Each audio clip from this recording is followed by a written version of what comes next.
అందరికీ నమస్కారం. నేను మీ కిరణ్ రాయల్, జనసేన పార్టీ తిరుపతి నియోజకవర్గ ఇన్ఛార్జ్. ఈరోజు పొద్దున నుంచి మనం చూస్తున్నాం జనసేన పార్టీ అధికార ప్రతినిధి మరియు విజయవాడ వెస్ట్ ఇన్ఛార్జ్ పోతిన మహేష్ గారు రాజీనామా, ప్రెస్ మీటు ఇవన్నీ చూస్తున్నాం మనం. యాక్చువల్లీ నేను ప్రెస్ మీట్ పెట్టాల్సిన దాని మీద నేను అందుబాటులో లేను, వేరే ఊర్లో ఉన్నా కాబట్టి వీడియో వచ్చేసి పంపించాల్సి వస్తుంది. కాబట్టి మిత్రులు, మీడియా వాళ్ళు, జనసేనకు క్షమించాలి. ప్రెస్ మీట్ పెట్టినందుకు వీడియో ద్వారా అర్థం చేసుకోవాల్సింది కోరుకుంటూ, మహేష్ గారి మూడే ప్రశ్నలు అడుగుతా. ఒకటి, 2019 మీకు సీట్ ఎక్క ముందు మీరు ఎక్కడున్నారు? మీరు 2016లో 17లో జనసేన పార్టీలోకి వచ్చారు. మీకు ఈ రోజు జనసేన పార్టీ లేకపోతే మీకు ఇది చరిష్మైన క్రేజ్ వచ్చేదా? అసలు పవన్ కళ్యాణ్ గారు మీకు ఎంత ప్రియారిటీ ఇచ్చారు, ఎంత వాల్యూ ఇచ్చారు మీకు తెలుసు కదా. ఇవన్నీ కూడా మీరు ఎక్కడి నుంచి వచ్చింది? మీరు గతంలో రాజకీయ నేపథ్యం ఏముందా? గతంలో ఏం లేదు కదా. జనసేన పార్టీ మనందరికీ పునాదులు. మనకందరికీ జనసేన పార్టీ పవన్ కళ్యాణ్ గారు భిక్ష పెట్టారు. ఈ రోజు మన పవన్ కళ్యాణ్ గారు ఏదో వ్యూహాలు, ఆశయాలు ఉన్నాయి కాబట్టి అర్థం చేసుకొని పోవాలి. ఇప్పుడు నేనున్నాను, ఉదాహరణకి ప్రజారాజ్య పార్టీ నుంచి పనిచేస్తున్నా.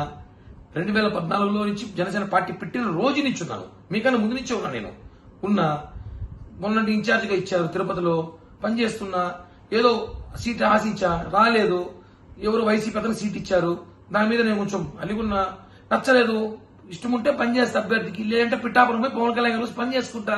అంతేకాని ఎక్కడ కళ్యాణ్ గారి గురించి మాట్లాడను కదా. ఎందుకంటే నిజమైన జనసైనికులు అలా ఉంటారు, పవన్ కళ్యాణ్ గారి మనుషులు అలా ఉంటారు.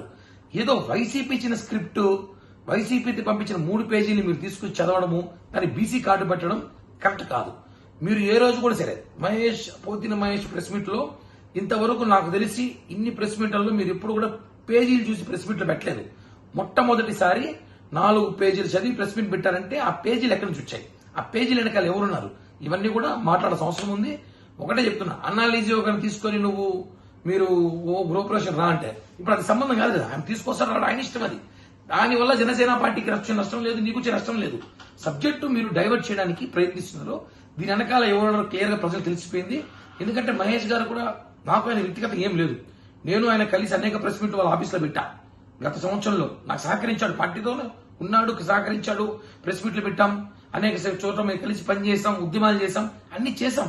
ఈ రోజు కొన్ని జరుగుతూ ఉంటాయి. ఇంకా భవిష్యత్తు ఉంది, మనకి 2 నెలల మంచి భవిష్యత్తు రాబోతుంది. అది అర్థం చేసుకోవాలి. కానీ పవన్ కళ్యాణ్ గారిని ఇష్టం వచ్చినట్టు మాట్లాడితే, మనోహర్ గారిని మాట్లాడితే, జనసేన పార్టీ నాయకుల్ని, కార్యకర్తలు ఏదో మేమేదో అమాయకులను, ప్రజలు మమ్మల్ని ఏదో విస్మరించారనో, మీకన్నా మేధావులు లేదని మాట్లాడితే మాత్రం బాగోదు. మీరు పవన్ కళ్యాణ్ గారికి క్షమాపణ చెప్పాలి, జనసేన పార్టీ నాయకులు, కార్యకర్తలు క్షమాపణ చెప్పాలి. లేకపోతే మీకు తెలుసు, మీరెంత ఉద్యమకారులు, మీకు మించి ఉద్యమకారులు మేము కూడా. ఎంత దాకా దిగుతాం, ఏమైనా చేస్తాం. ఊరికే బెదిరించేది కదా, ఆధారాలు ఉన్నాయి. ఏం ఆధారాలు? ఏమవుతాయి ఆధారాలు అంటే? ఏం ఆధారాలు? కేవలం జనసేన నాయకులు తప్పుదోవ పట్టించడానికి ప్రయత్నిస్తున్నారు. పోతిన మహేష్ గారు, ఇది కరెక్ట్ కాదు. మీకు ఇష్టం లేదు, వెళ్ళిపోండి, హ్యాపీగా వైసీపీకి వెళ్ళిపోండి, ప్యాకేజ్ తీసుకోండి, ఏదో ఎమ్మెల్యేసో మంత్రో ఏదో ఇస్తామని తీసేసుకోండి, మీ రాజకీయ జీవితం చూసుకోండి. మీరు మమ్మల్ని మాట్లాడి మమ్మల్ని డైవర్ట్ చేయాలో, మమ్మల్ని ఏదో ఇబ్బంది పెట్టాలో పవన్ కళ్యాణ్ గారు మాట్లాడితే మాత్రం ఊరుకునే ప్రసక్తే లేదు. జాగ్రత్త.